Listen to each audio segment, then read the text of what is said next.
अच्छा, नमस्कार। आज का जो विषय मैंने रखा है वो मेरे आगामी सभी व्याख्यानों की एक भूमिका रूप में है। और जो नवोदित छात्र है, नवोदित अध्येता है, उसको भी इस दिशा में प्ररोचना देने वाला ये वक्तव्य होगा और कुछ एक पूर्व पीठिका बन जाएगी।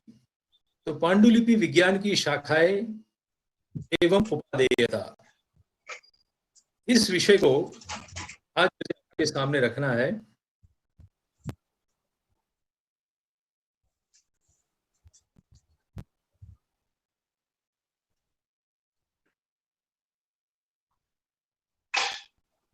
ऑलराइट।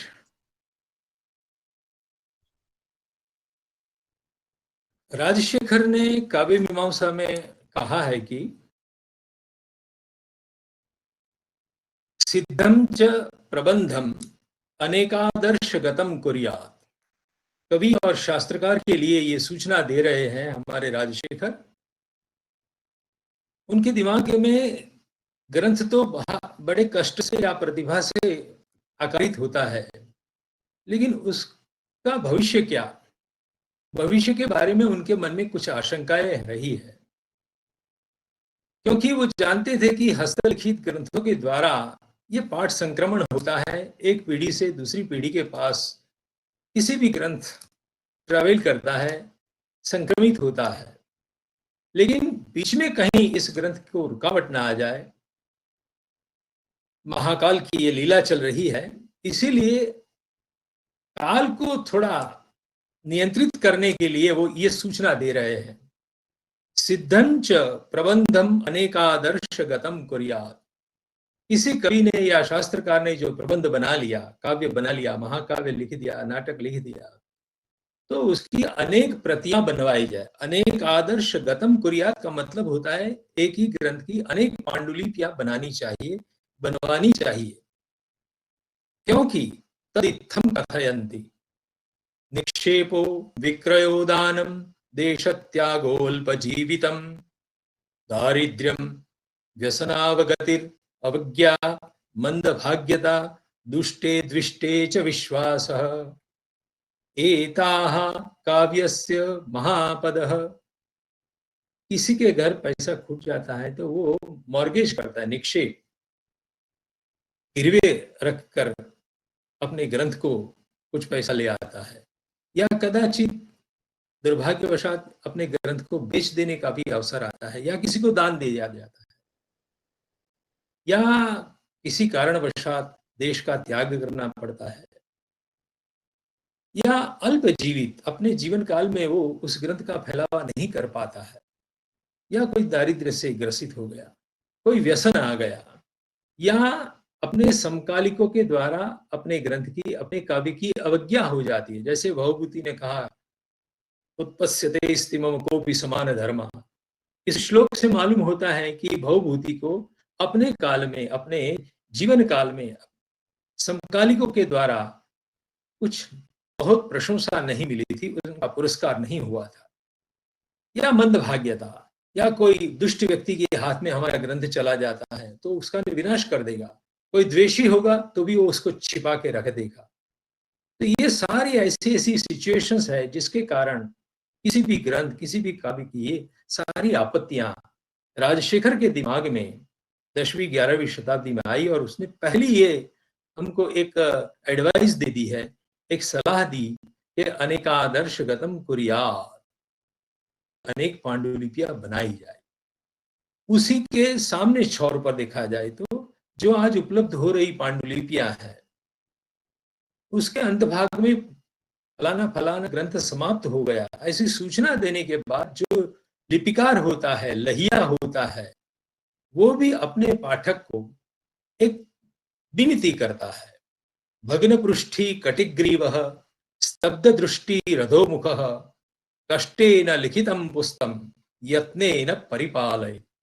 पुस्तम यानी पुस्तकम, स्वार्थ का प्रत्यय लगता है। तो मैं तो, मेरी पीठ टूट गई, कटी और ग्रीवा सब एकदम वक्र हो गई, आंख भी मेरी, दृष्टि भी स्तब्ध हो गई, कुब्ज होकर मैं चल रहा हूं, सारी जिंदगी बैठ बैठ कर अनेक ग्रंथों की पांडुलिपियां मैंने बनाई है। तो आप वाचक वर्ग को, पाठक वर्ग को मेरी ये विनती है कि कष्टे न लिखितम पुस्तकम, मैंने बहुत परिश्रम उठा के इस ग्रंथ की प्रतिलिपि बनाई है। अब आपकी यह जिम्मेदारी है कि आप उसको यत्नेन परिपालयेत्, प्रयत्न पूर्वक उस ग्रंथ की रक्षा कीजिए। आप तैलाद रक्षेत जलाद रक्षेत रक्षेत शिथिल बंधनात् मूर्ख हस्ते न दातव्यम एवं वदति पुस्तकम। तो इस तरह से को कहते हैं कि पांडुलिपि में जो ग्रंथ होता है, उस ग्रंथ का आयुष्य बढ़ाने के लिए, उसका फैलावा करने के लिए, प्रचार प्रसार करने के लिए एक ही ग्रंथ की अनेक पांडुलिपियां भी बनवानी चाहिए, और जो भी पांडुलिपि बन चुकी है उसकी हमें रक्षा करनी चाहिए। अब जो वैदिक साहित्य है, वेद मंत्रों की बात अलग है, लेकिन तद भिन्न जो साहित्य हमारा है उसका पाठ संचरण, टेक्स्ट ट्रांसमिशन अनियंत्रित रूप में होता है। वेदों को चूंकि हमने अपौरुषेय माना है, तदेतत् महतो भूतस्य निश्वसितम, ये महाभूत यानी परब्रह्म का निश्वास है। ये जो वेद मंत्र हैं, मंत्र संहिताएं हैं, वो भगवान का एक उच्छ्वास है, अपौरुषेय रचना है। इसलिए हमने उन मंत्रों की सस्वर रक्षा करने के लिए क्रम पाठ, जटा पाठ, घन पाठ इत्यादि करके अष्ट विकृति के माध्यम से प्रत्येक मंत्र के प्रत्येक वाक्य को, प्रत्येक शब्द को और उनमें आए हुए उदात्त अनुदात्त स्वरित आदि स्वरों की यथातथ रूप में रक्षा करने का उपक्रम किया, और पीढ़ी दर पीढ़ी अनादिकाल से वो व्यवस्था चली आ रही है, जो अद्यावधि जीवंत भी है। लेकिन ये सौभाग्य वैदिक साहित्य को नहीं प्राप्त हुआ। कालिदास, भास, भवभूति, अशोघोष या शंकराचार्य इत्यादि हमारे आचार्य, उनके ग्रंथों को यह सौभाग्य नहीं मिला है कि उनकी वेद मंत्रों की समान रक्षा की गई हो। और दूसरी तरफ देखा जाए तो प्रिंटिंग टेक्नोलॉजी का आविर्भाव आधुनिक समय में बहुत बाद में हुआ है, और भारतवर्ष में आते आते 19वीं शताब्दी का मध्य भाग आ जाता है। 1850 के आसपास हमारे देश में प्रिंटिंग प्रेस शुरू होते हैं कलकत्ता में, और सब छपना, प्रकाशित होना शुरू होता है। तो यांत्रिक प्रतिलिपिकरण का आदिकाल में जो अभाव था, कालिदास को यदि हम प्रथम शताब्दी में रखते हैं, तो आज 2020 में 2000 वर्षों की कालावधि में वो संचरित होता रहा है। पांडुलिपियों के माध्यम से वो ग्रंथ हम तक पहुंचे हैं। तो ये मानवकृत जो पाठ संचरण था, वो अनियंत्रित एवं सदोष था, uncontrolled. To err is human, मनुष्य के लिए कहा गया है कि मनुष्य भूल करता ही है। No man is perfect. जब भी एक प्रतिलिपि से दूसरी प्रतिलिपि बनाई जाती है, तो उसमें कुछ न कुछ अशुद्धियां, कुछ त्रुटियां दाखिल हो ही जाती हैं। और साथ साथ में जिस पर हम लिखते थे वो ताड़पत्र और भुर्जपत्र वनस्पति जन्य साहित्य था। बिन टिकाऊ फलक थे हमारे जो लिप्यासन होते थे, वो लिप्यासन भी बहुत काल पर्यंत सुरक्षित नहीं रह पाते थे। विदेशों में दिखाया जाए तो वो लोग भी पेपायरस से छेद करके कुछ रस निकालते थे, उनमें से जो बनता था वो पेपर कहलाया, जिसको हम कागज कहते हैं। वो भी भारत में बहुत बाद में आया है। तो इस तरह फलकों की दुर्लभता के कारण और स्थल संकोच जन्य लेखन होने के कारण निरंतर लिखा जाता है पांडुलिपियों में। दो शब्द के बीच में जगह ही नहीं छोड़ते। आज जो प्रकाशित पुस्तकों में हम देखते हैं, बीच में जगह होती है, पंक्चुएशंस होते हैं, विराम चिन्ह होते हैं, लेकिन पांडुलिपियों में ऐसा नहीं रहता, क्योंकि कम पृष्ठ में सारा ग्रंथ लिख देना था। अतः हस्तलिखित पांडुलिपियों में अज्ञान, प्रमाद, पांडित्य, अकस्मात या दिमक लग जाना, उनका शिथिल बंधन रखना, डोरी से ठीक तरह से हम पोथी को नहीं बांधेंगे तो पृष्ठ कटते जाएंगे। शारीरिक अक्षमता, लिपिकार को भी मोतिया बिंदु लग जाता है या अशुद्ध उच्चारण करता है, लिपि भ्रम कदाचित हो जाता है, इत्यादि अनेक कारणों से शास्त्रकार या कवि के मौलिक पाठ में बहुविध भ्रष्टता प्रविष्ट होती रही है, जिसके कारण पांडुलिपियों में संचरित पाठ की आलोचना, उसकी परीक्षा करना बहुत अनिवार्य हो जाता है। इस तरह से हम देखेंगे तो जो ग्रंथ बनने की और हम तक पहुंचाने की व्यवस्था प्राचीन भारत में थी, वो व्यवस्था में कुछ ऐसी शिथिलता है, कुछ ऐसे कारण हैं कि जिसके कारण मूल ग्रंथ यथावत रूप में हम तक नहीं पहुंचता है। जैसे कि अब मैंने अभी कहा कि प्रिंटिंग टेक्नोलॉजी 1850 के आसपास भारत में आती है। दूसरा मौखिक रूप से या लिखित रूप में ही होता रहा है। मानवकृत हस्ताक्षर, जिसको हम हस्तप्रति कहे, हस्तलिखित प्रति कहे, या पोथी कहे, या पांडुलिपि कहे, मातृका कहे संस्कृत में, या अंग्रेजी में मैन्युस्क्रिप्ट कहे, ये सारे पर्यायवाची शब्द हैं। तो भारत देश की जो संस्कृति है वो आरण्यक संस्कृति है, अरण्य में विकसित हुई, जिसके कारण जो लेखन कला है, उस लेखन कला का संबंध अरण्य की वनस्पतियों के साथ रहा है। तो वनस्पति जन्य लिप्यासन का प्रयोग निरंतर सारे देश में होता रहा। उसकी कोई गवाही देने वाला शब्द है तो वो है पर्ण। वृक्ष के पर्ण होते हैं, पर्ण का प्राकृत भाषा में पर्ण हो जाता है, उसमें से ही हिंदी में पान शब्द आता है। पान नंबर इस पर, पृष्ठ शब्द, वृक्ष के छिलके पर, बुर्ज वृक्ष जो होते हैं, बुर्ज वृक्ष के खड़े स्तंभों में से एक एक करके पन्ने, जैसे हम कोई वस्त्र का पुड़िया खोलते हैं तो उनमें वस्त्र का लंबा पट निकलता है, उसी तरह से वृक्ष का भी एक पूरा बंडल निकल जाता है। तो उसी तरह से देखिए तो श्रीमद् भागवत में स्कंद चैप्टराइजेशन के लिए, स्कंद यानी शाखा, एक शाखा पर जितने पर्ण हो उतने पर्ण पर लिखा गया ग्रंथ, इतना सेक्शन, इतना भाग, इतना प्रकरण, इतना अध्याय, उसको हमने स्कंद नाम दिया। ऋग्वेद प्रातिशाख्य में पटल ऐसे शब्द हैं, बांधकर रखा गया हस्तलिखित पन्नों का एक कोश। तो चैप्टरों के लिए पटल, स्कंद, ये जो शब्द हैं वो यही सूचित कर रहे हैं कि हम लोग वनस्पति जन्य फलक पर पहले लिखने वाले रहे हैं। प्राचीन एवं मध्यकाल में लिखे गए, हाथ से लिखे गए सभी ग्रंथ मानव द्वारा लिखित रहे हैं। और इस देश की जो मौसम रही है वो ज्यादातर सूर्य किरणों से प्रभावित रहती है।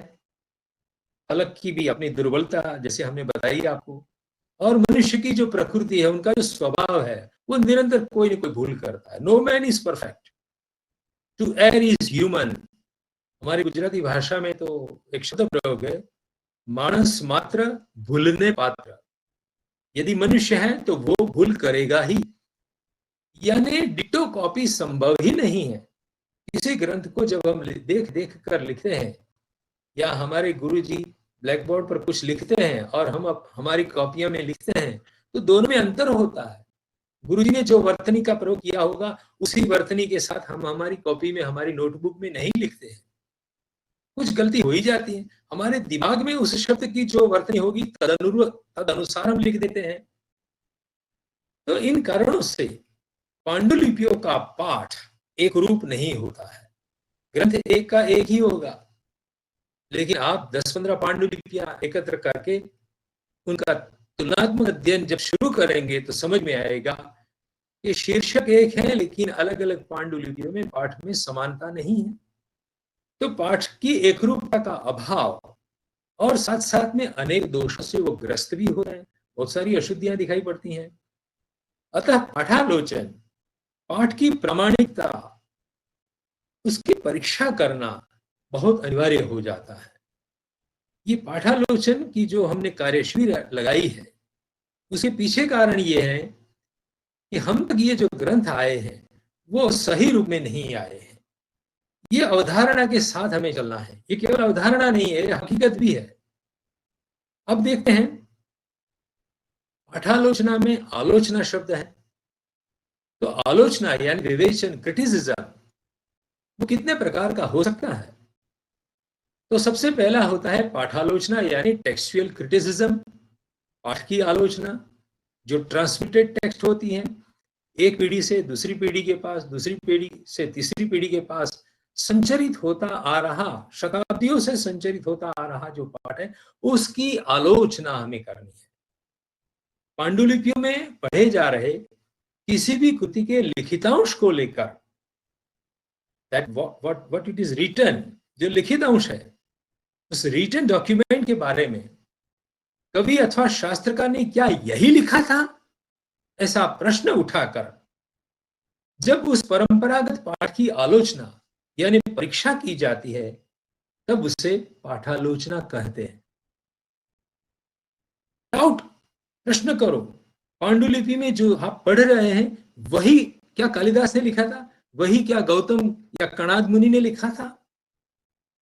उसकी मौलिकता के बारे में आप आशंका जताइए, प्रश्न चिन्ह डालिए। वहीं से शुरू होती है परंपरागत पाठ की आलोचना, जिसको टेक्सचुअल क्रिटिसिज्म या पाठालोचना ऐसा नाम दिया गया है। उसके बाद उत्तरवर्ती पायदान पर दूसरा क्रिटिसिज्म हमें प्राप्त होता है, वो है लिटरेरी क्रिटिसिज्म यानी साहित्य आलोचना। काव्यशास्त्रीय मानदंडों से जब अलंकार, वस्तुध्वनि, चरित्र चित्रण यानी कैरेक्टराइजेशन, रसादि विषयक आलोचना की जाती है, तब उसे साहित्य आलोचना कहते हैं। हम लोग आज पाठशालाओं में, कॉलेजेस में और यूनिवर्सिटी की कक्षाओं में जो पढ़ाते हैं, बहुत सारे साहित्य के ग्रंथ पढ़ाए जाते हैं, लेकिन किसी श्लोक का, किसी पद्य का पाठ करने के बाद हमारे गुरुजी तुरंत उसमें कौन सा छंद का प्रयोग, वृत्त कौन है, अलंकार कहाँ कैसा है, उसमें से वस्तु ध्वनि कैसे निकलते हैं, या मॉडर्न यूरोपियन स्कॉलरशिप के आधार पर हम कैसे लेते हैं रसद। लिटरेरी फॉर्म के बारे में या उनमें से प्राप्त होने वाली अर्थ विच्छित्तियां को लेकर जो एनालिसिस किया जाता है कक्षाओं में, उसको लिटरेरी क्रिटिसिज्म कहते हैं। ये दो तरह का आलोचना का स्वरूप है। इन दोनों का पौर्वापर्य मुझे अभिष्ट भी है और हम सबके लिए अनिवार्य भी है। यानी मैं कहना यह चाहता हूं कि परंपरागत रूप से सारे भारतवर्ष में जो आज हो रहा है, वो केवल अंक अध्ययन के साथ साथ लिटरेरी क्रिटिसिज्म सिखाया जाता है। कोई दर्शन ग्रंथ पढ़ाता है तो दार्शनिक मतांतर प्रस्तुत करने के बाद हम तुलनात्मक अध्ययन वगैरह में चले जाते हैं। कभी हम ये नहीं सोचते हैं कि ये काव्य ग्रंथ में या ये शास्त्र ग्रंथ में जो लिखा है वो मौलिक है या नहीं। यानी हमने आधुनिक अंग्रेजों के आने के बाद जो शिक्षण प्रणाली स्वीकृत की है, उसमें हम पाठालोचना को उसकी अवज्ञा करते आए हैं, उस पर हमारा ध्यान नहीं है। हम शायद, क्षमा करें मुझे, हम एक सुषुप्त अवस्था में चल रहे हैं, पाठालोचन की ओर हमारा ध्यान ही नहीं है। तो ये उचित नहीं लगता है। अब जब भारत सरकार ने नई शिक्षण नीति और उसमें संस्कृत को बढ़ावा देने की बात रखी है, उसका कारण यह बताया जा रहा है वहां पर कि हमारे नवोदित छात्र, उनकी विचार शक्ति, उसकी दलील शक्ति, तर्क शक्ति, आर्ग्यूमेंट पावर, एनालिटिकल फैकल्टी, ये सब डेवलप हो। संस्कृत में ये गुंजाइश है, संस्कृत भाषा और उनके साहित्य में इतना ये कवत है, इतनी ये ताकत है कि हमारी नई पीढ़ी के छात्रों में ये एनालिटिकल फैकल्टी डेवलप होगी, वो आर्ग्यूमेंटेटिव बनेगा छात्र, तर्क शक्ति उसकी विकसित होगी। लेकिन मुझे लगता है कि जब तक हम केवल लिटरेरी क्रिटिसिज्म हमारी कक्षाओं में पढ़ाएंगे, तब तक ये संस्कृत को जो बढ़ावा देने की बात है वो फलदायी नहीं होगी। वो फलदायी तभी होगी जब हम पाठालोचना को पुरस्कृत करेंगे। Textual criticism should be promoted at any cost,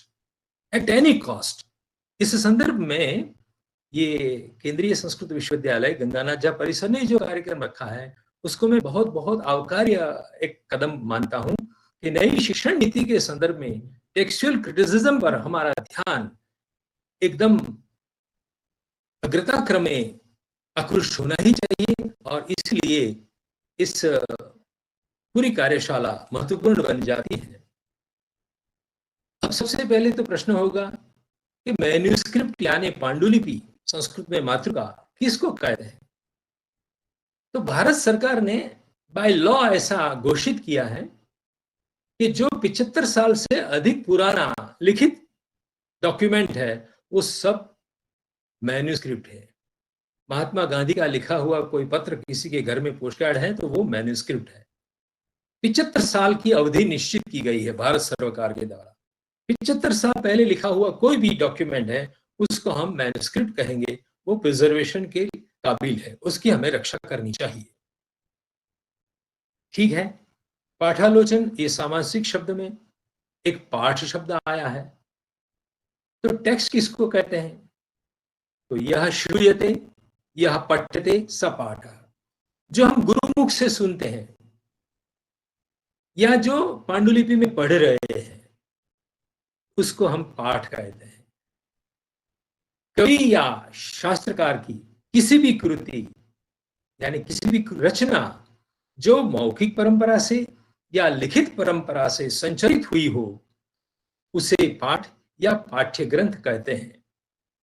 उस पाठ के रूप में ऐतिहासिक सूचना देने वाला लिखित अंश हो, हिस्टोरिकल कोई डॉक्यूमेंट हो सकता है, धार्मिक ग्रंथ एनी रिलीजियस टेक्स्ट, मानवीय संवेदनाओं से संबद्ध काव्य साहित्य जहां ह्यूमन फीलिंग्स, ईर्षा, द्वेष, राग, द्वेष, कामना, तो ये सारा जो मानवीय संवेदनाओं से साथ जुड़ा हुआ सुख दुख की जिसमें कहानी रखी गई है वो पूरा काव्य साहित्य एवं ज्ञान विज्ञान से जुड़ी कोई भी शाखा का कोई भी ग्रंथ हो, वो लिखित दस्तावेज, उन सब को हम पाठ की कैटेगरी में, पाठ की कोटि में रखते हैं।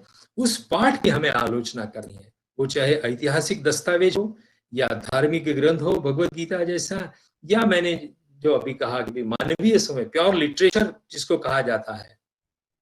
कोई कहेगा कि पुराणों को आप क्या कहेंगे? तो पुराण में मानवीय संवेदनाओं नहीं है, मानव तो याचक की भूमिका में है, सब देवी देवताओं और देवासुर संग्राम की बात है, लेकिन उन सब का मैं समावेश ये धार्मिक ग्रंथ में कर लेता हूं। तो रामायण, महाभारत, अष्टादश पुराण, सारी स्मृतियां, ये सब हमारे धार्मिक ग्रंथ, वो सब पाठ की कैटेगरी में, उसकी कोटि में आ ही जाते हैं। पाठालोचना का लक्ष्य क्या है, हमारा टारगेट क्या है?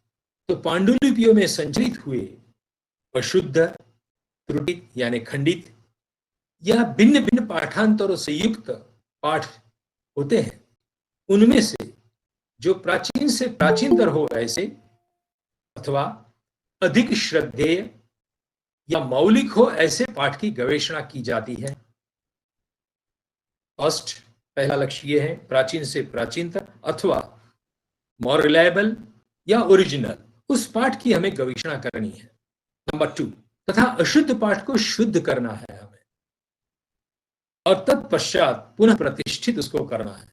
जो शुद्ध पाठ हो, जो प्राचीनतर पाठ हो, जो अधिक श्रद्धेय पाठ लगता हो, उसका संपादन करके उसका हमें प्रतिष्ठापन करना चाहिए, पुनः प्रतिष्ठित करना चाहिए।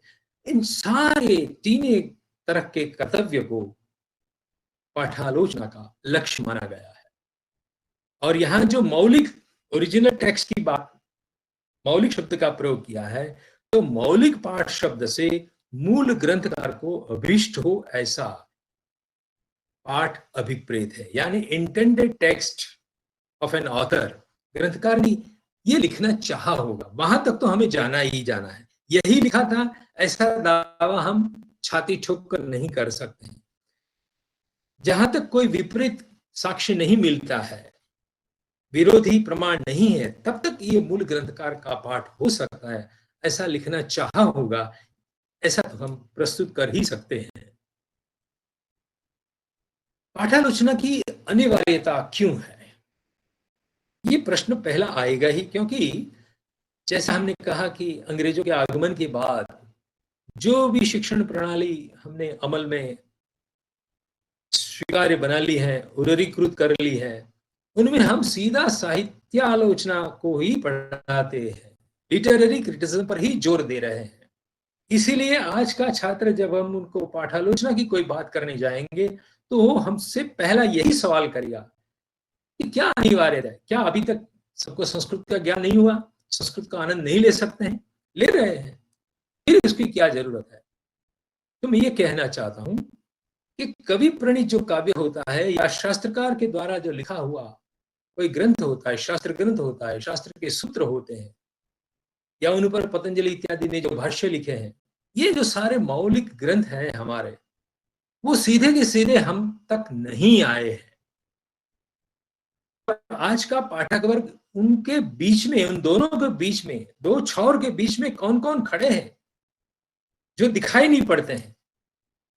एक तो कवि ने, कालिदास ने या वाल्मीकि ने अपने हाथ से कोई भुर्ज पत्र पर काव्य लिखा होगा, उस हस्तलिखित प्रतियां वनस्पति जन्य फलक पर लिखी गई थी, उनके शिष्यों ने या उनके पुत्र पौत्र आदि ने उसकी कॉपी बनाई होगी।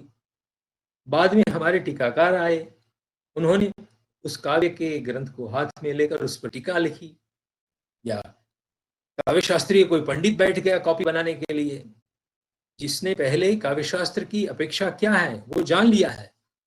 कदाचित कोई लिपिकार ऐसा भी कौशल रखता है जो दो चार पद्य अपने आप भी बना लेता है, तो कवि मन्यमान, अपने आप को कवि मान रहा, वो ऐसा कोई लहिया या नाटककार की कोई नाट्य कृति है, वो जैसी लिखने के बाद नटमंडली के पास पहुंचती है तो रंगकर्मी लोग भी अपने स्थल काल के अनुरूप कुछ न कुछ बदलाव करते रहते हैं। मैं विज्ञान शाकुंतल पर काम कर रहा हूं, 250 से अधिक पांडुलिपियां मैंने देख ली है, मेरे घर में है। मुझे क्या दिखाई रहा है? कालिदास का मौलिक पाठ हम तक पहुंचा ही नहीं है। इसीलिए मैंने मेरे ग्रंथ का नाम दिया अभिज्ञान शकुंतला नाटकस्य पंचरंगावृत्तयः।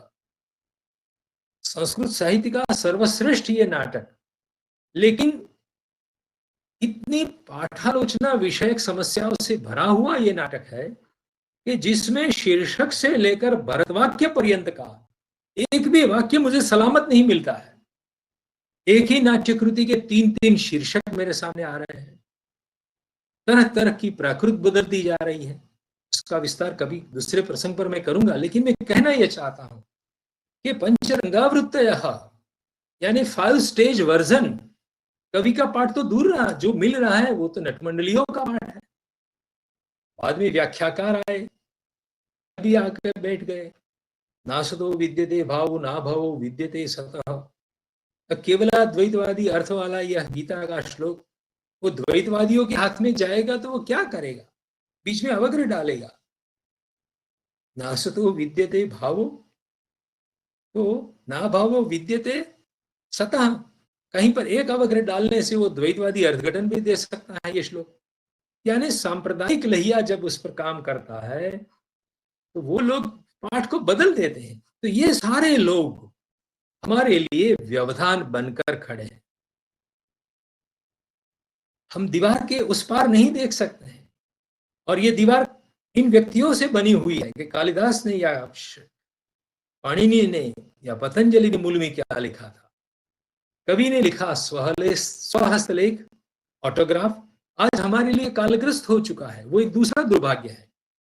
ये व्यवधान बनने वाले तो है ही है, और ओरिजिनल जो हमारे पोइट्स है या जो शास्त्रकार है, उनका अपने हाथ से लिखा हुआ पहला पाठ, फर्स्ट मैन्यूस्क्रिप्ट, वो भी कालग्रस्त हो चुकी है। अब जो बचा है वो क्या है? तो प्रतिलिपि की प्रतिलिपि की प्रतिलिपि की लंबी परंपरा, और बीच वाली प्रतियां नष्ट होती चली जा रही। हम ये पूरी प्रतिलिपियों के बनाने का जो इतिहास, उसकी जो परंपरा है, उस बात से भी पूर्ण रूप से अनभिज्ञ है। वो सारा अंधेरे में हुआ कार्य है। अतः छपी किताब से, प्रिंटेड टेक्स्ट में से, या किसी भी पांडुलिपि से, या एकाधिक पांडुलिपियां उठाकर एकत्र करके आप देख लीजिए, तो पांडुलिपियों से आज के पाठक, प्रेक्षक या अनुयायी वर्ग को मूल पाठ का सीधा साक्षात्कार हो ही नहीं सकता, वो संभव ही नहीं है। It is next to impossible. आप जो ये एरो देख रहे हैं राइट हैंड साइड पर, मेरे राइट हैंड साइड पर व्हाइट कलर का, तो आज का पाठक यहाँ है और दूर खड़ा है हमारे शास्त्रकार, हमारे कवि लोग, उनके बीच बहुत सारे कमेंटेटर्स भी हैं। तो इनके मूल पाठ का संभव नहीं लगता है। अब अनुसंधान कब संभव है, कैसे हो सकेगा ये सब? अनु यानी पश्चात संधानम।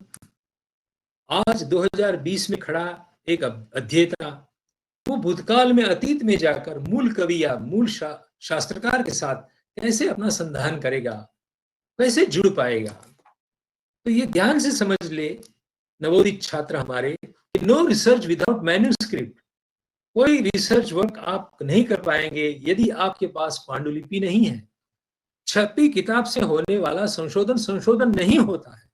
यह आपको अतिशयोक्तिपूर्ण वाक्य लगेगा, लेकिन मेरा अनुभव ये बोलने को मुझे मजबूर कर रहा है कि no research without manuscript and no manuscript without proper management.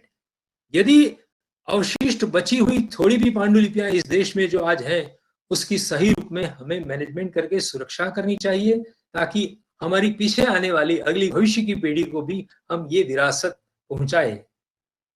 जो शताब्दियों से दीपक जलता हुआ, एक दीपक से दूसरा दीपक, दूसरे दीपक से तीसरा दीपक, तीसरे से चौथा दीपक जलता हुआ हम तक किसी ने पहुंचाए, कोई अज्ञात लिपिकारों ने ये दीपक, ज्ञान दीपक हम तक पहुंचाया है। तो ये हमारी जिम्मेदारी बनती है कि यही ज्ञान दीपक हम हमारे पुत्र पौत्रादि वाली पीढ़ी को भी पहुंचाए, उनको भी सुलभ करवाए। तभी जाकर संस्कृत का कोई उद्धार होगा, संस्कृत से हमें कुछ मिलेगा। तो पांडुलिपियों का संग्रह स्थान कहाँ पर है? ये सारे ज्ञान भंडार जैनियों के कहाँ हैं? सरस्वती भवन, सरस्वती महल, पोथीखाना, प्राच्यविद्या मंदिर, ये सारे शब्द हमारे संस्कृत के पीएचडी हो जाने वाले छात्रों के लिए भी अश्रुत होता है, प्राय सुना ही नहीं होता है। पीएचडी हो जाता है तब तक उन्होंने सरस्वती महल और सरस्वती भवन में क्या अंतर है मालूम नहीं है। संपूर्णानंद विश्वविद्यालय में पांडुलिपियों का जो संग्रह है वो सरस्वती भवन है, और तुक्कोजी सरफोजी महाराजा सरस्वती महल लाइब्रेरी जो तंजावुर में है, तमिलनाडु में है, उसका नाम सरस्वती महल है। लाखों की तादाद में वहां पर पांडुलिपियां सुरक्षित है। लेकिन हमारा आज का रिसर्च स्कॉलर ये जैन ज्ञान भंडार से भी वाकिफ नहीं है, न सरस्वती भवन न सरस्वती महल को जानते हैं।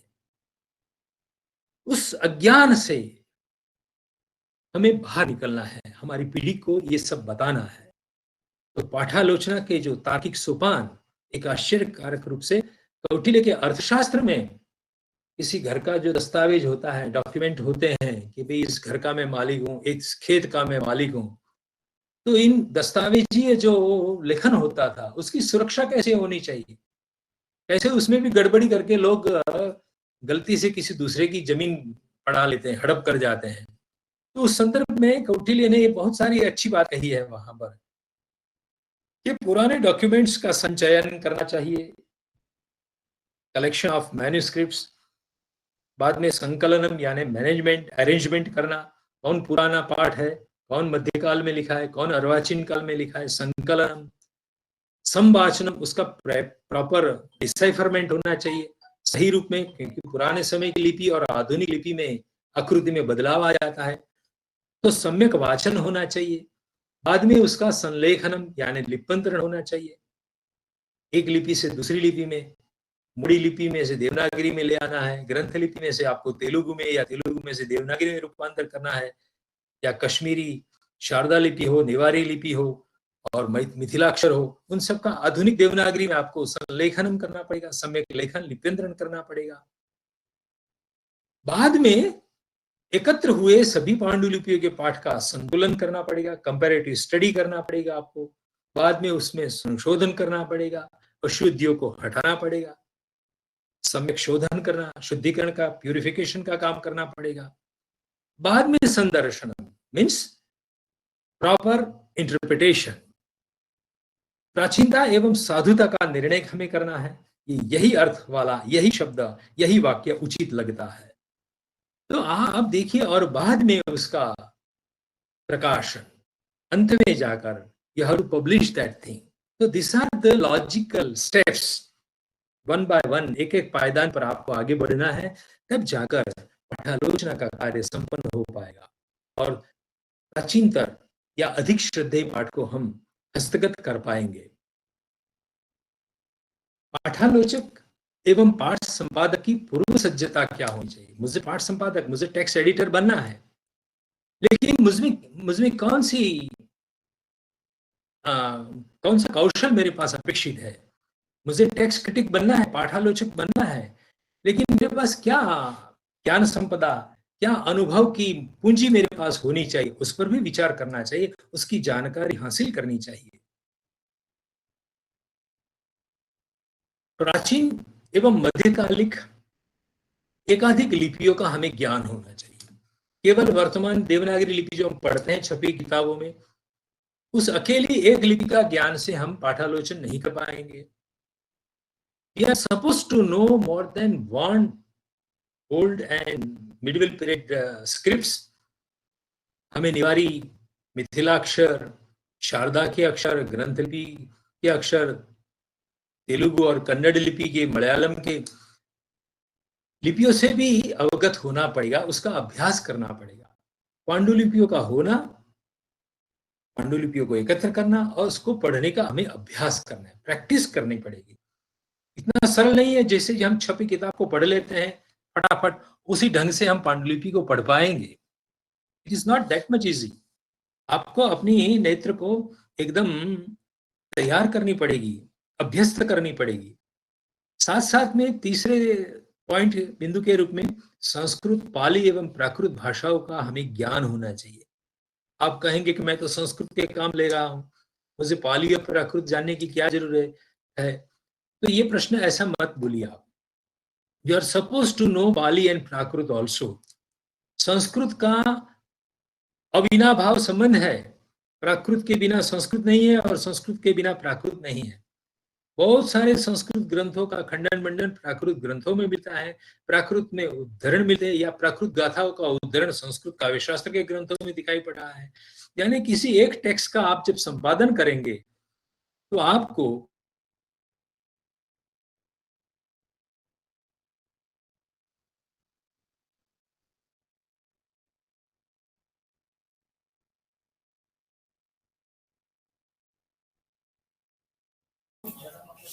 आवाज नहीं आ रही है सर।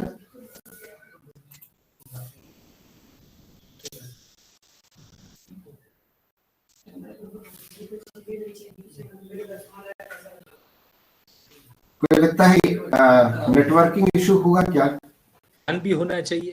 लैंग्वेज का ज्ञान अकेला नहीं चलेगा, लेकिन पाठ्य ग्रंथ में जो प्रतिपादित विषय है, मान लीजिए कि संगीत रत्नाकर की पांडुलिपि लेकर आप उसका संपादन करना चाहते हैं और संगीत, तो इट इज नॉट पॉसिबल। यदि संगीत शास्त्र की पांडुलिपि का आपको संपादन करना है तो संगीत विद्या का ज्ञान होना अपेक्षित है।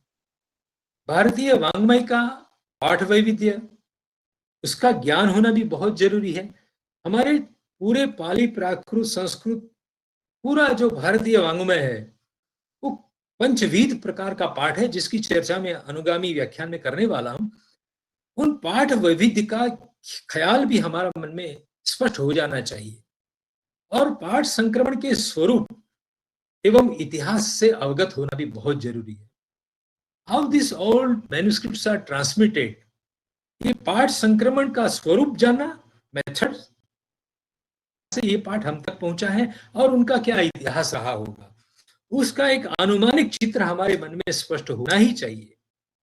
और बाद में ये 5 नंबर और 6 नंबर का जो बिंदु मैं कह रहा हूं, वो मेरी एक विशेष सोच है उस पर। अभी तक जो होता रहा है वो महाभारत की क्रिटिकल एडिशन के समय उनकी बड़ी लंबी चौड़ी भूमिका जो प्रोफेसर श्रद्धेय वी.एस. सुक्तंकर जी ने लिखी है, प्रोलोगोमेना टू महाभारत, वो हमारा पाठालोचन का टेक्सुअल क्रिटिज्म का एक बाइबल ग्रंथ है, वही हमारा एक मार्गदर्शक ग्रंथ रहा है, और उसी का निचोड़ करके प्रोफेसर एस.एम. कत्रे जी ने an introduction to Indian textual criticism नाम की छोटी सी किताब लिखी है। ये दो ही मार्गदर्शक ग्रंथ हैं, लेकिन उनमें ये 5 और 6 नंबर का बिंदु विस्तार से या सूक्ष्म तर्क के साथ विश्लेषित नहीं किया है, जिस पर मैं कुछ आगे कहने वाला हूं। और उसी के अनुसंधान में जो समीक्षित पाठ संपादन के ये सिद्धांत है, उसकी पुनः परीक्षा भी करनी बहुत जरूरी है। ऑलरेडी जो एस्टैब्लिश सिद्धांत है, उस पर पुनर्विचार अभी तक हुआ ही नहीं है।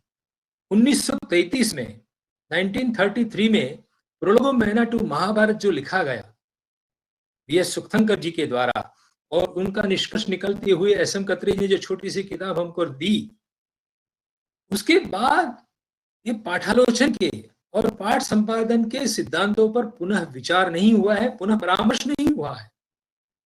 उसको थोड़ा रिफ्रेश करने की, नए एंगल से देखने की जरूरत है, और उनसे पाठ संपादन का स्वरूप भी थोड़ा बदलने की आवश्यकता रह जाती है। तो मेरा यह मानना बन रहा है कि पाठ भेद से समस्या भेद होती है, पाठ का प्रकार बदल जाएगा तो समस्या भेद बदल जाएगा।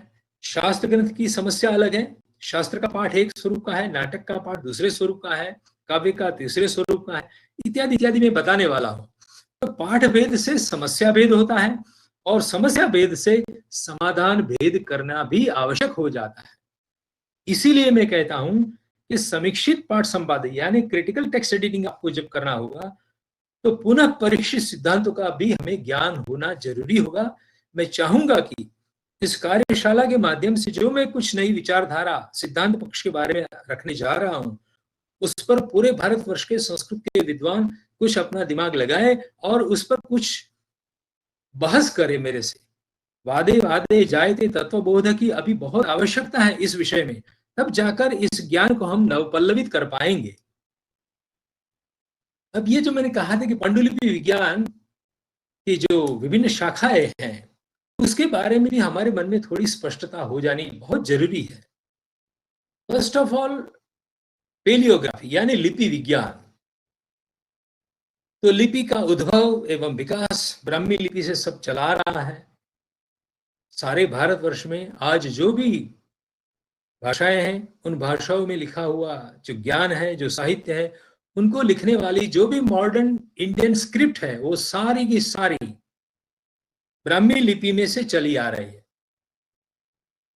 और आश्चर्य तो यही है कि संस्कृत, पाली, प्राकृत को हम इंडो यूरोपीय भारोपीय भाषा कुल की भाषाएं मानते हैं, और दक्षिण भारत की भाषाओं को हम द्रविडियन लैंग्वेज ग्रुप की मानते हैं। उसका भारोपीय भाषा ग्रुप के साथ, भाषा कुल के साथ संबंध नहीं दिखाते हैं। कहना यह चाहता हूं कि दोनों विभिन्न कुल की भाषाएं हैं, पाली, प्राकृत, संस्कृत और साउथ इंडिया की।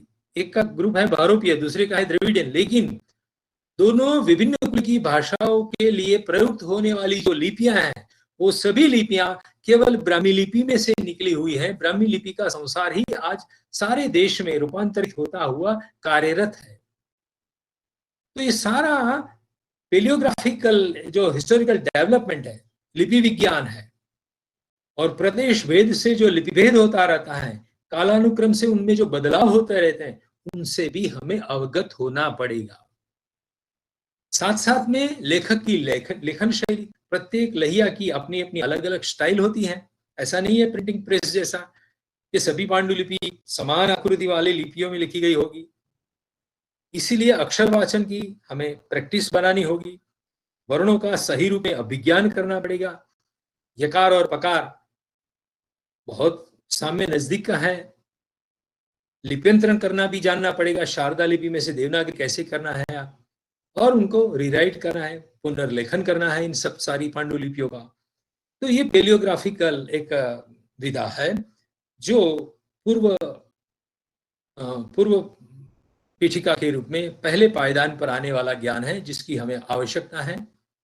दूसरा है पांडुलिपि का स्वरूप जानना, यानी मैन्युस्क्रिप्टोलॉजी से हमें अवगत होना है।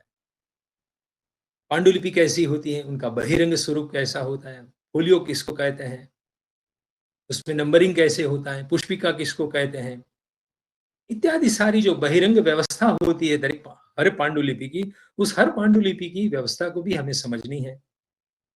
मार्जिन में कैसे लिखा जाता है, मार्जिन में लिखी हुई चीज बीच में कैसे पंक्ति में दाखिल करनी है, उसका संग्रह कलेक्शन करना है पांडुलिपियों का, और संग्रह करके बैठ नहीं जाना है, उसमें क्यूरेटिव एंड प्रिवेंटिव कंजर्वेशन का काम भी सीखना है।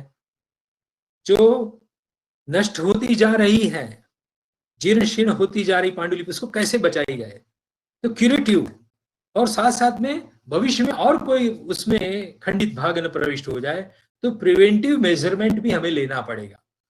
उसमें ऐसी कौन से केमिकल का प्रयोग किया जाए, उनमें ऐसी कौन सी दवाई दाखिल की जाए, या ऐसी कौन सी वनस्पति का, तंबाकू इत्यादि का कैसे विनियोग किया जाए। कुछ पुष्प ऐसे होते हैं, ये जो जाड़े के दिनों में होने वाला, वो पुष्प ऐसे होते हैं जो व्हाइट फिश को रोक लेते हैं। तो ये सारा कंजर्वेशन का एक साइंस होता है, उससे भी हमें अवगत होना पड़ेगा। उसका व्यवस्थापन कैसे, किस क्रम में पांडुलिपि का पुड़िया बना के, कोष बना के पोथियों को किस क्रम में रखना है, मैनेजमेंट। बाद में उसका कैटलॉगिंग बनाना, पांडुलिपियों की विवरणात्मक सूची हमें तैयार करनी पड़ेगी। बाद में उन पांडुलिपियों का डिजिटाइजेशन, आधुनिक टेक्नोलॉजी का, आधुनिक साइंस का हमें विनियोग करना होगा ताकि वो अधिक सुरक्षित हो जाए। जो काम आज नेशनल मिशन और मैन्युस्क्रिप्ट के द्वारा और इंदिरा गांधी राष्ट्रीय कला केंद्र के द्वारा हो रहा है, यद्यपि वो थोड़ा शिथिल हो गया है, लेकिन उस पर तो सरकार की दृष्टि जाएगी और उसको सही ढंग से काम कार्यरत करेंगे। लेकिन ये काम बहुत सरकारी तौर पर और वैयक्तिक तौर पर होना ही चाहिए। जैन लोग अपने ग्रंथ भंडारों में बहुत अच्छी तरह से उसकी सुरक्षा कर रहे हैं। उसके बाद स्कैनिंग और फोटोग्राफी का विकल्प हमारे पास है। तत्पश्चात उसको वेबसाइट पर डाल दीजिए। आप देखिए आज धर्मार्थ ट्रस्ट, रघुनाथ टेम्पल, जम्मू कश्मीर की जो लाइब्रेरी, पूरी की पूरी लाइब्रेरी उन लोगों ने फ्री डाउनलोडेबल बनाकर वेबसाइट पर डाल दी है। पंजाब में से डीएवी कॉलेज में लालचंद शोध संस्थान है, वहां की सारी पांडुलिपियां आज फ्री में उपलब्ध है। पांडिचेरी संस्थान ने भी अपनी सारी पांडुलिपियां फ्री डाउनलोडेबल बना के रखी है। कैटरिंग का इस तरह का एक स्वरूप इस देश में होना बहुत जरूरी है ताकि हम संशोधन को बढ़ावा दे सकें और इस ज्ञान संपदा को हमारी अगली पीढ़ी तक हम सुरक्षित रूप में एक दीपक से दूसरे दीपक को जलाते हुए आगे पहुंचा सके। तो ये मैन्युस्क्रिप्टोलॉजी का एरिया है। ज्यादा तौर पर ये लाइब्रेरी साइंस के साथ जुड़ा हुआ टॉपिक भी है, लेकिन पाठालोचक को इससे अवगत होना बहुत जरूरी है। ये सहायक भी है, अनिवार्य भी है। और लास्ट में जो थर्ड स्टेज पर कार्य होता है वो क्रिटिकल टेक्स्ट एडिटिंग का होता है, जिसको हम पाठालोचन सही सेंस में, एप्रोप्रिएट सेंस में, इसी तृतीय कक्षा में जो रखा गया है बिंदु, उनके साथ जुड़ा हुआ मामला है। तो उसमें पांडुलिपियों की प्राप्ति पहले करना, बाद में सहायक सामग्री टेस्टिमोनियल को एकत्र करना, यानी टीका ग्रंथों को प्राप्त करना, संतुलन पत्रिकाएं बनाना, कंपैरेटिव चार्ट, कोलेशन शीट हमको बनानी होगी पांडुलिपियों की। पांडुलिपियों का बाद में वंश वृक्ष सोचना पड़ेगा कि भाई पितामह कौन है, पिता कौन है, पुत्र कौन है, पौत्र कौन है, प्रपौत्र कौन है। पांडुलिपियां एक में से दूसरी, दूसरी में से तीसरी बनी है, लेकिन वो तो जब हम कंपैरेटिव चार्ट बनाएंगे तब समझ में आएगा। तो पांडुलिपियों का भी पारस्परिक आनुवंशिक संबंध हमें खोजना है और उसमें उसके आधार पर प्रथमादर्श प्रति की खोज, यानी अतीत में जो लॉस्ट फर्स्ट आर्चिटाइप होगा उसका पाठ क्या रहा होगा, उस पर हमें अनुमान करना होगा। इस तरह से हम प्राचीन से प्राचीनतर और प्राचीनतर से प्राचीनतम पाठ की ओर गति कर पाएंगे। बाद में संपादन और पुनर्गठन, रिकंस्ट्रक्शन की बात आएगी। पाठांतर का निर्देश फुटनोट में कैसे करना है, परिशिष्ट में कैसे प्रक्षेप को डालना है। जो भी पांडुलिपि में आपको जो भाग प्रक्षिप्त या इंटरपोलेटेड सेक्शन लगता है उस अध्याय को हम परिशिष्ट में डाल देते हैं और इस तरह से तैयार किया हुआ ग्रंथ जो प्रकाशन के योग्य होता है उसको क्रिटिकल टेक्स्ट एडिटिंग कहा जाता है। तो ये सारी विधा आज से शुरू हो रही है कार्यशाला में आपके सामने मैं प्रस्तुत करना चाहता हूँ। विशेष रूप से मेरा जो मैं जोर देने वाला हूं, जिस पर मैं भार देने वाला हूं, ये क्रिटिकल टेक्स्ट एडिटिंग के संदर्भ में। यद्यपि उसके लिए मुझे आवश्यकता होने पर मैं कभी कभी ये पांडुलिपि यानी मैन्युस्क्रिप्टोलॉजी में भी थोड़ा थोड़ा चला जाऊंगा और थोड़ा बहुत मैं पेलियोग्राफी का अंश भी आपके सामने प्रस्तुत करता रहूंगा। तो लिपियों की जो बात मैंने कही थी, वो भी बात हमें जाननी समझनी बहुत जरूरी है, क्योंकि ब्राह्मी लिपि के उत्तरवर्ती परिवर्तनों का जो सिलसिला है वो हमारे मन में स्पष्ट होना चाहिए। हमें हिस्ट्री का ज्ञान नहीं होता है, इसलिए भी हम कुछ सत्य से दूर रहते हैं। इतिहास अंधेरे में रहता है, तब तक कोई सत्य नहीं मिलता है। तो लिपियों का भी एक इतिहास है कि आज जो देवनागरी हम पढ़ रहे हैं उसकी पूर्वावस्था में क्या क्या था। तो जो उपलब्ध प्रमाणों के आधार पर अभी तक के विद्वानों ने जो हमारे पास सामग्री प्रस्तुत की है, उसमें प्राचीन ब्राह्मी लिपि जो बुद्ध के समय से प्रचलित थी, ईसा के पूर्व 6ठी शताब्दी, जो करीब महर्षि पाणिनि का समय है। पाणिनि उस समय बैठे थे आज के पाकिस्तान में शलातुर गांव में, जहां तक्षशिला विश्वविद्यालय थी। भगवान बुद्ध नेपाल से मिथिला के बीच में, गया के बीच में आवागमन उनका होता रहता था। वहां नालंदा विद्यापीठ थी। तो ये पूरा एक ऐसा समय है, ईसा पूर्व 6ठी शताब्दी, कि जहां पर एक बड़े व्याकरण पैदा हुए और एक प्रबुद्ध भगवान बुद्ध पैदा हुए। उस समय पर सारी आप देखें तो देश में ज्ञान संपदा का बड़ा विस्फोट हुआ था। उसी समय पर सूत्र साहित्य के ग्रंथ भी बने हैं। तो वहां से लेकर ये ब्राह्मी लिपि चलती आ रही है। मैं कहना ये चाहता हूं कि हमारे सबसे पुराने से पुराने जो ग्रंथ है वो सबसे पहले ब्राह्मी लिपि में लिखे गए थे। वो बात हमारे मन में स्थिर हो जानी चाहिए।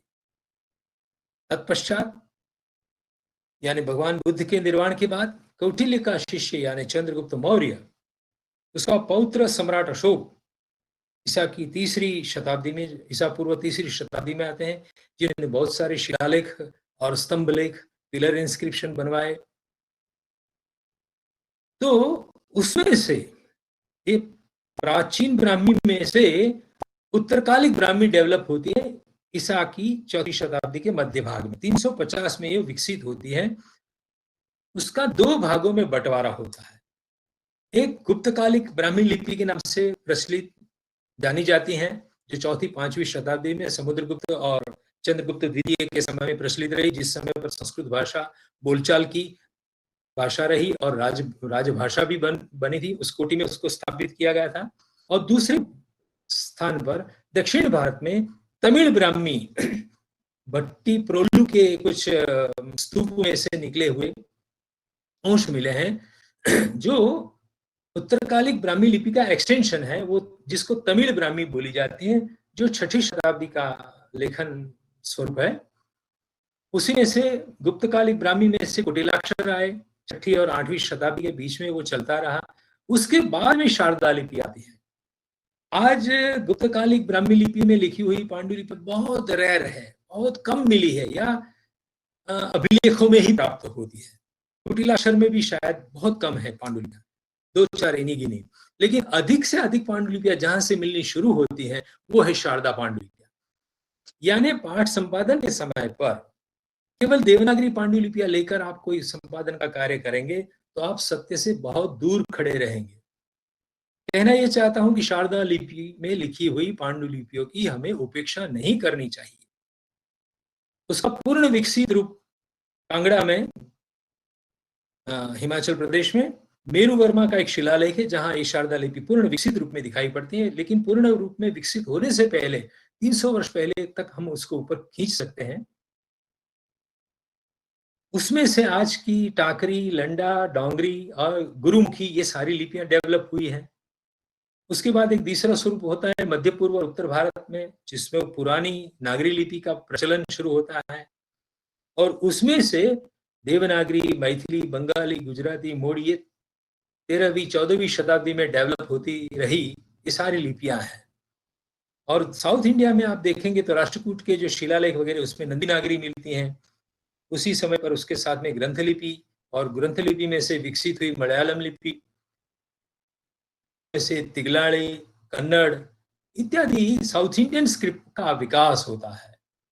तो आप साउथ इंडिया की मैन्युस्क्रिप्ट में ग्रंथ लिपि में लिखी हुई पांडुलिपियां और तेलुगु लिपि में लिखी हुई पांडुलिपियां, उनकी भी उपेक्षा नहीं कर पाएंगे, क्योंकि उनमें भी 400, 500 वर्ष पुराना लेख आज भी मिल जाता है। तो इस तरह से हमारी ये जो सामग्री है और लिपियों का जो एक इतिहास है उस पर हमारा ध्यान होना चाहिए। एक केवल इन्फॉर्मेटिव पार्ट है लेकिन बहुत महत्वपूर्ण है, उससे हमें अवगत होने से बहुत फायदा हो जाता है। ये दूसरा चार्ट भी मैंने आपके लिए प्रस्तुत किया है, उस पर भी आप थोड़ी ध्यान से देख लीजिए कि ब्राह्मी लिपि जो है उसमें कैसे क्रमशः विकास होता जा रहा है। तो ब्राह्मी की वंशज लिपियां में कुषाण कालिक, गुप्त कालिक, जिसमें से कुटिला में से शारदा लिपि, ठाकरी इत्यादि डेवलप होती हैं, और जो गुप्त कालिक है जिसमें से सिद्ध मातृका और प्राचीन नागर, उसमें से आगे चलकर ये सारी 11वीं, 12वीं, 13वीं, 15वीं शताब्दी में डेवलप हुई आधुनिक भारतीय आर्य लिपियां आप देख रहे हैं। अब आपको कौतुक होगा तो इसलिए उसको पूर्ण कर लेते हैं कि जहां से बात शुरू हुई है, सम्राट अशोक ने यदि इस देश में अपने शिलालेख नहीं उत्कीर्ण करवाए होते तो शायद इस देश का इतिहास अंधेरे में अभी भी रहता। लेकिन वी आर थैंकफुल टू सम्राट अशोक के उन्होंने बहुत सारे हजार के करीब करीब सारे देश में, वो उस समय तो बृहद भारत था, अफगानिस्तान, बलूचिस्तान तक और नीचे म्यांमार, ब्रह्मदेश और श्रीलंका तक उनके शिलालेख मिल जाते हैं। उनमें जो ब्राह्मी लिपि का लिखावट मिलता है वो आपके सामने एक नमूना रखा है मैंने। आकार आप देख लिए, अ, आ, ई, 3 बिंदु वाला ई, ऊ कैसे लिखा जाता था, ए, ओ, अब देखिए ये प, फ, ब, भ इत्यादि देखिए। और उसमें से बनाया गिरनार, गुजरात में जूनागढ़ डिस्ट्रिक्ट में गिरनार पर जो लेख है वहां पर ये लेख लिखा है जिसका मैंने देवनागरी लिप्यंतर नीचे दिया है। इयम धम्म लिपि, देखिए ऊपर का ई 3 बिंदु वाला ई देखिए, और इयम, और यहाँ यह देखिए आप, दिस य, इयम धम्म लिपि देवानम प्रियेण प्रियदर्शिना राया लिखा पिता। अब देखिए मागधी प्राकृत है, राजा के लिए राया, जयोर्ज्ञ, तो यह ट वर्ग का पंचम राया, लिखा पिता, ईद न किंपि जीवम मारयित्वा, हमारे देश में किसी जीव की हिंसा नहीं करनी इत्यादि बौद्ध धर्म से प्रभावित ऐसी राजाज्ञा इसमें उत्कीर्ण करवाई गई है। इयम धर्म लिपि देवानां प्रियेण प्रियदर्शिना रागना अशोकेन। तो ये इस तरह से आप देखिए कि कहां से बात शुरू हुई है हमारे देश में। लेखन कला का जो प्रथम उन्मेष हम देख सकते हैं वो इन सारे अभिलेखों में, इंस्क्रिप्शन में हम देख पाते हैं, और वहां से एक्सटेंड होता होता होता आप देख रहे हैं सुवर्णाक्षरों में लिखी गई पांडुलिपि देख रहे हैं।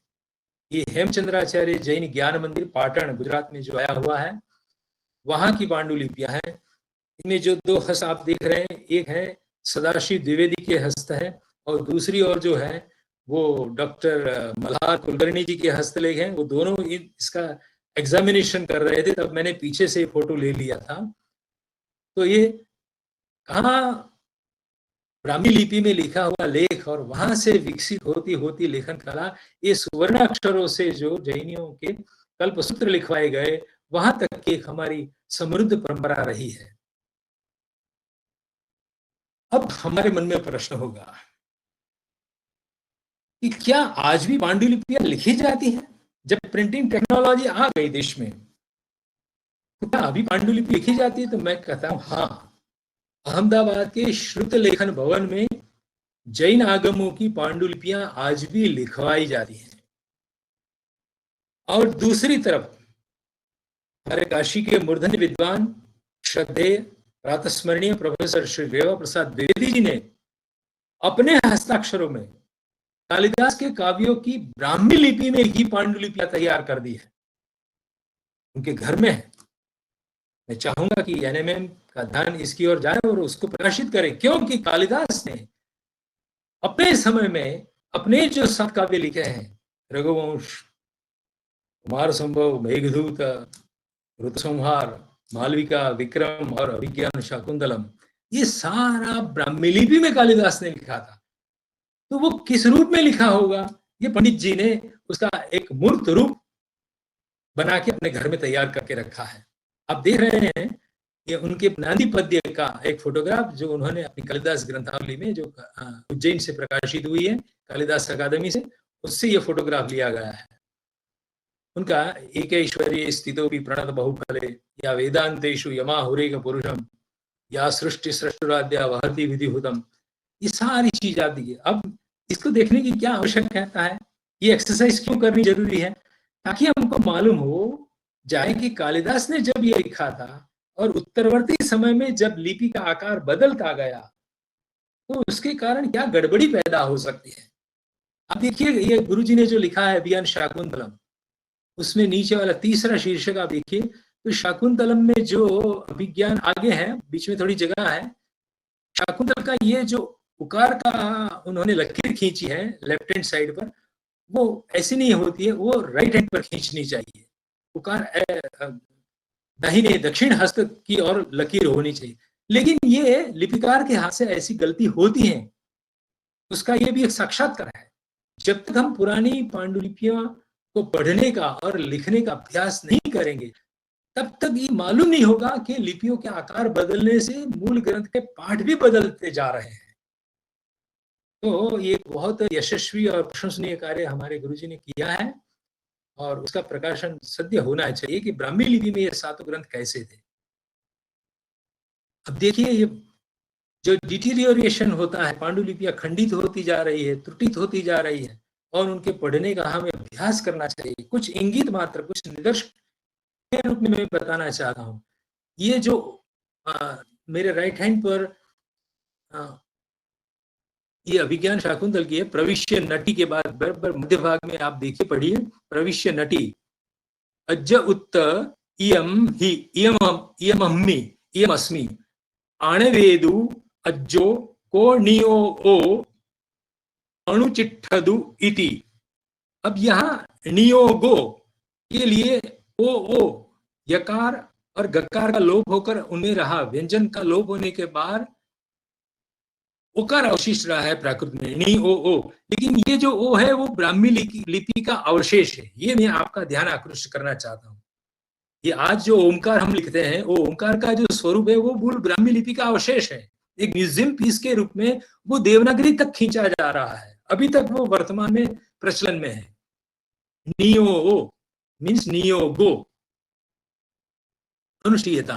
अब देखिए यहाँ उसके ऊपर नान्द्यन्ते सूत्रधारः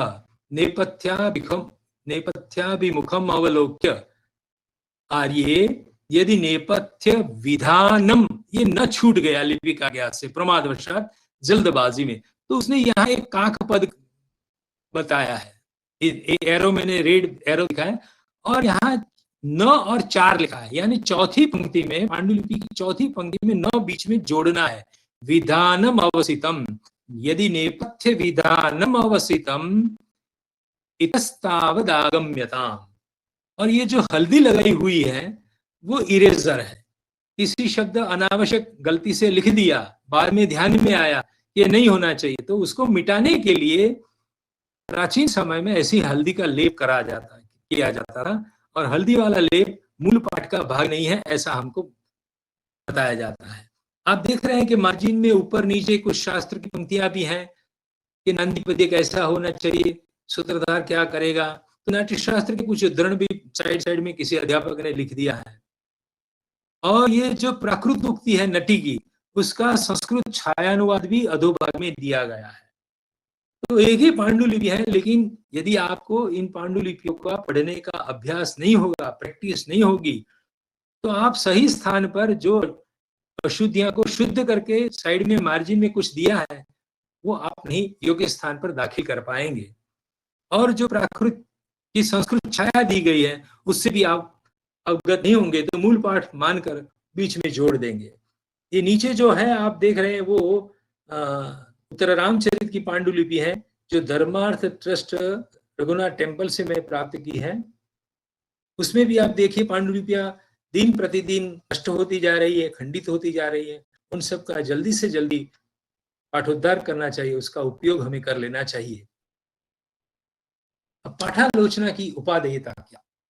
सारा प्रपंच मैंने सिद्धांत रूप में किया, लेकिन कुछ उदाहरण में यदि नहीं बताऊंगा तो ये बात पक्की नहीं होगी।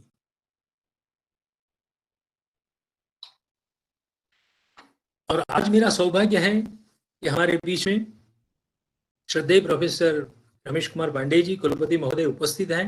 तो उनकी सेवा में मैं एक उदाहरण यहाँ प्रस्तुत करना चाहता हूँ कि अद्यावधि निर्णय सागर प्रेस ने जो अभिज्ञान शाकुंतल प्रकाशित किया और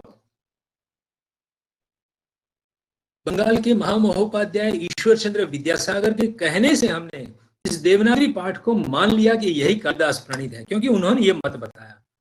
यद्यपि वो थे बंगाल के, फिर भी उन्होंने कहा कि बंगाल के पाठ में, बंगाली लिपि में लिखी हुई जो पांडुलिपियां हैं इस नाटक की, उसमें बहुत सारे अश्लील श्लोक हैं, वो कालिदास कभी नहीं लिख सकते हैं। तो दो चार अश्लील श्लोक को देखकर पूरे बंगाली पाठ को उन्होंने फेंक दिया उठा के और देवनागरी पाठ को वर्णीय घोषित कर दिया। तब से लेकर अद्यावधि किसी भी भारत के संस्कृत के प्रोफेसर ने पीछे हट करके पांडुलिपियों की ओर देखा ही नहीं कि पांडुलिपियों में क्या है। एक बार जो छप गया निर्णय सागर से, उस देवनागरी पाठ को हमने आत्मसात कर लिया। अब क्या है परिस्थिति आप देखिए। ऐसा है कि आरंभ काल के प्रकाशनों में 10 या 15 पांडुलिपियों के आधार पर ही पाठ संपादन होता रहा, किंतु अद्यावधि अप्रकाशित एवं अनुपयुक्त, उपयोग में नहीं ली गई ऐसी पांडुलिपियां जब हम देखते हैं तब आश्चर्यकारक एक अखंड अधिक श्रद्धेय पाठ या प्राचीनतम पाठ भी सामने आ रहे हैं। उदाहरणतया शकुंतला ससुराल जा रही है। अवियेषु नाटकम रम्यम तत्र रम्या शकुंतला तत्रापि चतुर्थ अंक वाली बात तो हम बोलते रहते हैं, लेकिन आप देखिए चतुर्थ अंक का महिमा मैं दिखाता हूं जिससे हम इस क्षण तक अनभिज्ञ है। अब थोड़ी देर में आपके सामने कुछ नई बात आएगी। शकुंतला ससुराल जा रही है, वो पिताजी को पूछती है कि कथम इदानीं तातस्य अंकात् परिभ्रष्टा मलय पर्वतोन्मूलिता चंदनलतेव देशांतरे जीवितम धारयिष्यि। अरे पापा, मैं कण्व के आश्रम में, आपके आश्रम में से, आपकी गोदी में से बिछड़ के जब हस्तिनापुर में ससुराल पहुंचूंगी, दुष्यंत के घर पहुंचूंगी, तातस्य अंकात परिभ्रष्टा, कथम तत्र जी देशांतर, यानी हस्तिनापुर में मैं कैसे जीवन को धारण कर पाऊंगी। यहां पर शकुंतला ने अपने आप को एक उपमा दी है, मलय पर्वतोन्मूलिता चंदन लता इव।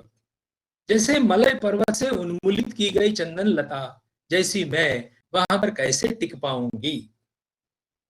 उसको सुनकर कश्यप बोलते हैं, वत्से किम एवं कातरा भवसी। अरे बिटिया, ऐसी दुखी संतप्त क्यों हो रही है। ये देवनागरी पाठ चल रहा है।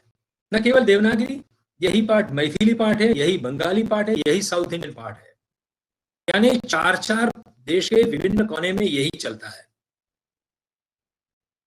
बाद में जब काश्यप ने आश्वासन देते हुए ये भी कहा, अभिजनवतो भर्तुः श्लाघ्ये स्थिता गृहिणी पदे विभव गुरुभिः कृत्यैस्तस्य प्रतिक्षण महाकुला तनयमचिरात् प्राचीव अर्कं प्रसूय च पावनं मम विरहजां न त्वं वत्से शुचं गणयिष्यसि।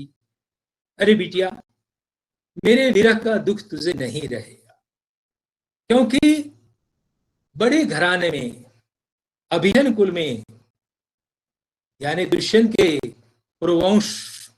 पूर्ववंशी राजा के घर में जाकर तुझे मैडम का स्थान मिलने वाला है। गृहिणी पद, गृहिणी में थोड़ा वर्तनी दोष हो गया है, गृहिणी पद पर, श्लाघनीय गृहिणी पद पर तुझे बैठना है जाकर, और वहां पर इतना सारा वैभव और राजसत्ता का कारोबार चलता होगा कि प्रतिक्षण महाकुला, तुझे एक मिनट भी फुर्सत नहीं मिलेगी पिताजी को याद करने की। और साथ साथ में गुरुजी ये भी कह देते हैं कण्व मुनि कि तनयम अचिरात प्रसूय, कैसे प्राची इव अर्कम, जैसे पूर्व दिशा सूर्य को जन्म देती हैं ऐसे तू भी कल भांजे को जन्म देगी, तब तो तू बिजी ही बिजी हो जाएगी। और फिर बाद में मम विरहजाम शुजम वत्से त्वम न गणयिष्यसि, मेरे पिताजी के विरह का शोक, उसका दुख तुझे नहीं रहेगा। इतना सुनते ही प्रिंटेड टेक्स्ट में तुरंत ये ब्रैकेट में रंग सूचना दी जाती है, शकुंतला पितुः पादयोः पतति। सुख ही सुख मिलेगा, गृहिणी पद मिल जाएगा, प्रतिक्षण नए नए काम में जुट जाएगी तू, और भांजा भी तेरी गोदी में खेलने लगेगा, बस आनंद ही आनंद है। बाद में कश्यप जैसी शकुंतला ने पाद वंदन किया तो पिताजी ने बोल दिया, यदि इच्छामि ते तदस्तु, मैं जो चाहता हूं वो तेरे जीवन में हो जाए।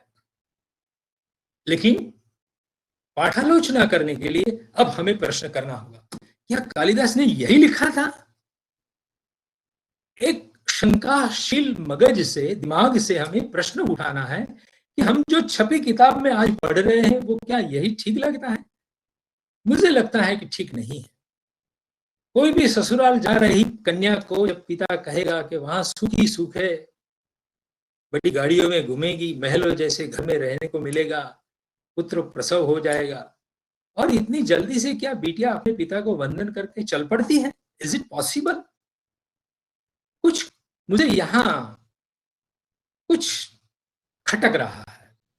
इतनी जल्दी से शकुंतला अपने पिता नहीं छोड़ सकती है। It is not possible. अनुभव के विरुद्ध बात कालिदास यहां लिख रहे हैं ऐसा लगता है। इसीलिए जब मैंने कहा कि अभी तक के सारे शाकुंतल के प्रकाशन केवल 10-15 पांडुलिपियों पर ही निर्भर है, मैं छाती ठोक कर ये बोल रहा हूं, आप चेक कर सकते हैं।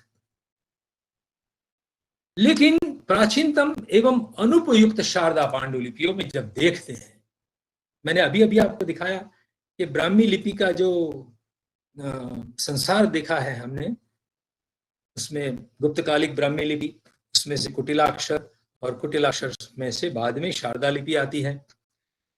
उन शारदा पांडुलिपियों को अभी तक किसी ने छुआ नहीं था, और छुआ था तो आधा अधूरा काम करके उसको बिगाड़ दिया। इसके विस्तार से बात मैं यहां नहीं कर पाऊंगा, लेकिन मैंने एक नहीं, ऑक्सफोर्ड यूनिवर्सिटी की बोडेलियन लाइब्रेरी में से 3 पांडु ग्रंथ शारदा लिपि में लिखे प्राप्त किए। एक श्रीनगर स्वयं जाकर ले आया, एक भांडारकर इंस्टीट्यूट से मुझे प्राप्त हुआ। ये सारी पांडुलिपियों का जब मैंने कंपैरेटिव स्टडी किया, उसका देवनागरी लिप्यंतर किया, तब मेरे ध्यान में ये सेक्शन जो अभी हमने पढ़ा उसमें ऐसा मिल रहा है। शकुंतला ने पिताजी को पूछा, कथम इदानीं तातेन विरहिता परिसार्ध परिभ्रष्टा करेणुका इव प्राणान धारयिष्ये। अब चंदनलता गायब हो गई। एक दूसरा ही उपमान वाक्य यहां पर आकर खड़ा है। पिताजी के विरह में मैं वहां पर यानी ससुराल में हस्तिनापुर में कैसे प्राण को धारण कर पाऊंगी? शकुंतला यहां पर अपने आप को जो उपमा दे रही है वो कहती है, करिसार्ध परिभ्रष्टा करेणुका इव। हाथियों के झुंड से बिछड़ी हुई छोटी सी करेणुका, एक छोटी सी हथीनी। नॉर्मली जंगल में हम जब जो जाते हैं, राजा जी पार्क वगैरह में आज भी हम जाते हैं जब हिमालय की गोद में, तो वहां पर छोटे छोटे नवजात जो करेणुका होती है, उनको वो अपने बीच में रखती है। तो यहाँ पर शारंग शारद पिता, गजराज स्वरूप पिता कण्व, उन सबके बीच में सुरक्षित रहने वाली शकुंतला अब इस सुरक्षित करिसार्थ से परिभ्रष्ट होकर अकेली आज ससुराल जा रही है। तब उसके पांव लड़खड़ा रहे हैं और पूछती है कि मैं वहां कैसे मेरे पंच प्राण कैसे धारण कर पाऊंगी। अब यहां पर पाठालोचना, टेक्सचुअल क्रिटिसिज्म शुरू हो रहा है कि भौगोलिक सत्य क्या है। हस्तिनापुर दिल्ली, कण्व मुनि का आश्रम हिमालय की उपत्यका में, मालिनी नदी वहां पर है।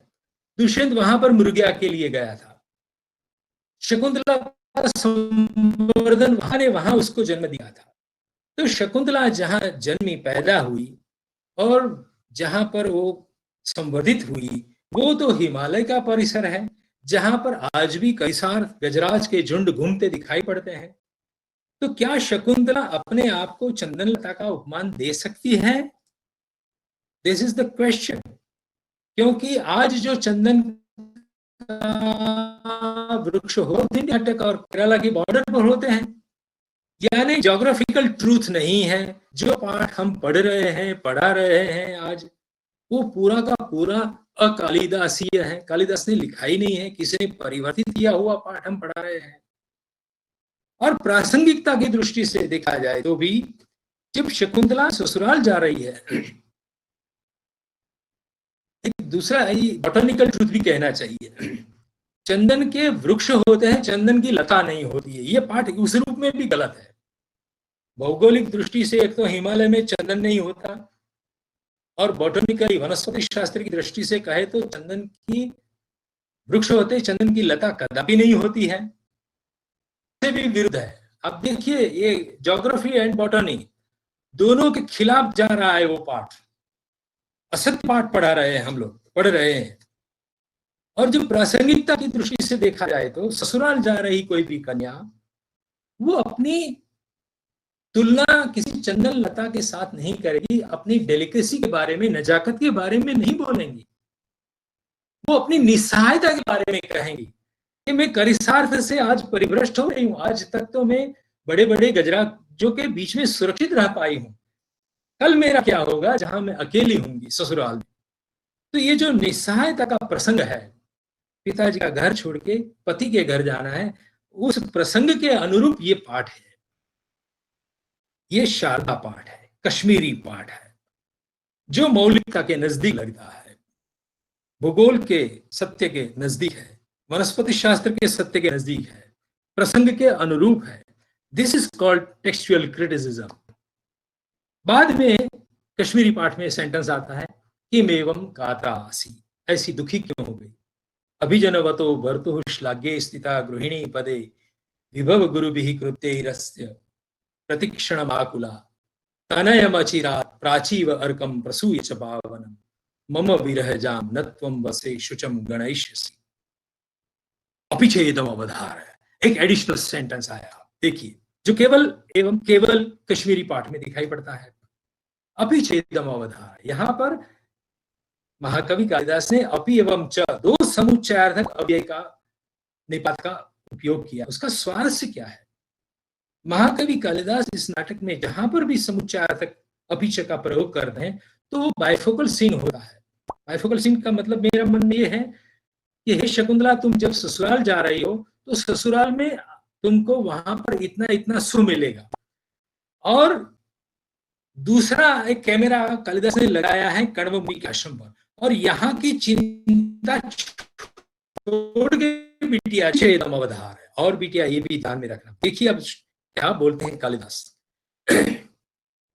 यदा शरीरस्य शरीरिणश्च पृथक्त्वम् एकान्ततः एव भावी आहार्य योगेन विभज्यमानः परेण को नाम भवेद विषादी। इन 5 शारदा पांडुलिपियों में विभज्यमान के स्थान पर ऑक्सफोर्ड की पांडुलिपि में वियुज्यमान ऐसा पाठ भी है। मतलब यह है, कण्व मुनि एक आरण्यक पिता है, पालक पिता है, लेकिन तपस्वी पिता है। इसीलिए वो एक दार्शनिक औपनिषदिक उपदेश भी दे रहे हैं। उपनिषद में जो बात है कि शरीर और शरीरी का पृथकत्व एक दिन निश्चित होना ही होना है, सबको मरना है, कल मैं भी नहीं रहूंगा, तो बिटिया मुझे भूल के जाना, मेरी चिंता मत करना। यदा शरीरस्य शरीरिणश्च पृथक्त्वम् एकान्ततः एव भावी, ये होने ही वाला है, अवश्य भावी है, एक दिन मेरा शरीर नहीं रहेगा।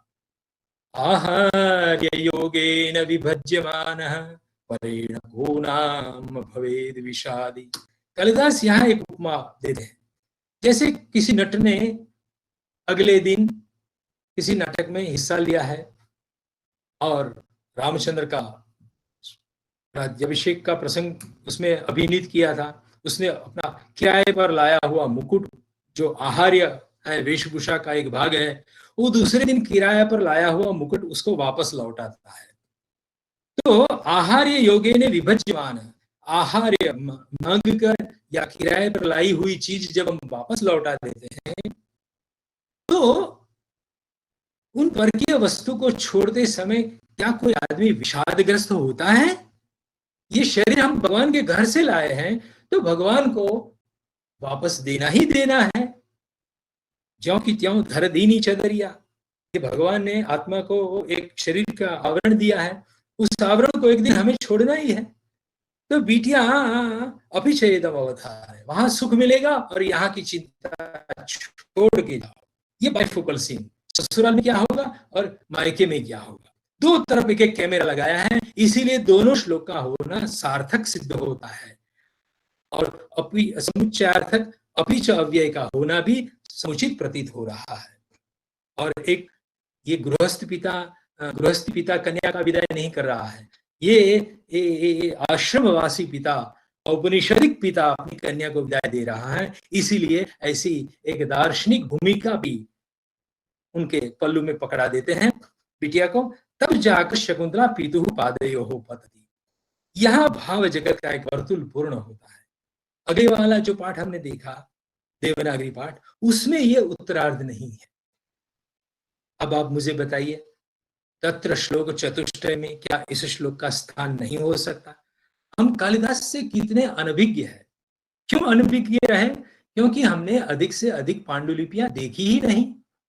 आप सोचिए 1789 में सर विलियम जोन्स ने 1789 में बंगाली पाठ का अंग्रेजी अनुवाद किया और सारे विश्व को इस नाटक की जानकारी मिली। तब से लेकर अद्यावधि ये शारदा पद्यावधि यानी 2018 तक, इसका प्रकाशन राष्ट्रीय संस्कृत संस्था ने 2018 में किया। 5 पांडुलिपियों के आधार पर वो कार्य हुआ। तब जाकर ये रिवील हुआ, ये पाठ पुनः जागृत हुआ, दुनिया के सामने आया कि कण्व मुनि ने तो ऐसा भी एक दार्शनिक उपदेश दिया। कालिदास के सभी साहित्य में कहीं न कहीं वैदिक दर्शन, औपनिषदिक दर्शन प्रतिबिंबित होता ही है। केवल शाकुंतल ऐसा था जिसमें ये श्लोक कहीं दिखाई नहीं पड़ता था, लेकिन जब ये शारदा पांडुलिपियां हाथ में आई, ये पाठ प्रकाशित हुआ, तो आज दुनिया के सामने अभी बात प्रकट हो गई। यहाँ पर भी कालिदास ने एक औपनिषदिक दर्शन इस नाटक में भी शब्दबद्ध किया है।